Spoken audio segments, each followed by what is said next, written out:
Over the past couple of weeks, NFL protests have metastasized into something racist and vile. No longer are some of those athletes happy to quietly protest by sitting or kneeling through our national anthem, as we're now seeing an increasing number of athletes flashing black power salutes after they sack white players on the field. President Trump has had enough, and several days ago spoke out about the NFL allowing this to go on, telling Americans to turn off the game, while advising NFL owners to get that son of a bitch off the field right now. He's fired. Over the weekend, these players held massive protests across the NFL to defy President Trump, where over 200 athletes took a knee or sat, with entire teams choosing to stay in the locker room as the national anthem played. These players have grown increasingly cocky over the past week, believing they're unstoppable, while ignoring the will of their patriotic fans, who are now causing their viewership to plummet into the double digits. As angry Americans continue to prove they have better things to do other than being bombarded with the anti-American sentiments of oppressed millionaires, Congress is now stepping in with an action that could ruin everything overnight for the NFL, with one simple swipe of a pen. One thing people don't realize is the NFL currently gets over $1 billion in taxpayer-funded federal subsidies. The fancy stadiums that these entitled players continue to kneel and disrespect our country in were bought and funded by the American taxpayer, where we've foot the bill for 20 NFL stadiums since 1997. Over the past 20 years, the American people have spent a whopping $7 billion to renovate or build NFL stadiums, providing 46% of the total costs of these fancy stadiums. But all that could soon change after what Congress just announced. In the U.S. Senate, there is a bill currently being reviewed that would ban the use of federal money for the construction and financing of professional sports arenas.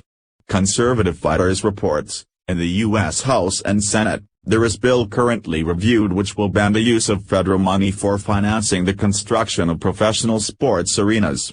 Oklahoma Republican Representative Steve Russell first presented the bill a few months ago, and now has become an interest to others as well as the NFL players continue to express their dishonor of America. The bill already has bipartisan support. The federal government is responsible for a lot of important functions, but financing sports stadiums for multi-million, sometimes billion-dollar franchises is definitely not one of them, Rep. Russell said. The financing is a form of community bonds that channel taxpayers' money into the projects for construction of sports arenas.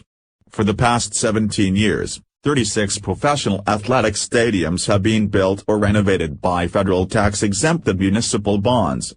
This cost taxpayers $3.2 billion, the caller explained, quoting information from the Brookings Institute. Advocates for the federal funding of professional sports arenas often justify the costs by pointing to economic development, but new research shows that isn't true. There is no statistically significant positive correlation between sports facility construction and economic development, the Journal of Economic Perspectives said. Well, how about that? It turns out that there's even more that the government and taxpayers do for those players than just show up at their games and buy their overpriced jerseys. Apparently, our hard-earned tax dollars are going to help out with those stadiums that we only get to enter when we pay an additional fee, Kat from Freedom Daily reported. Unfortunately for the anti-American NFL, empty stadiums and plummeting viewership could soon be the least of their concerns. If these subsidies suddenly end, all the NFL would have to fork out their OWN money to build and maintain these fancy stadiums, meaning they'd have no choice but to listen to their angry fans and put an end to these protests. As these cocky players continue to disrespect our country, our police, and every American soldier who has fought, bled, and died to protect America, the one thing they didn't consider was the will of the American people.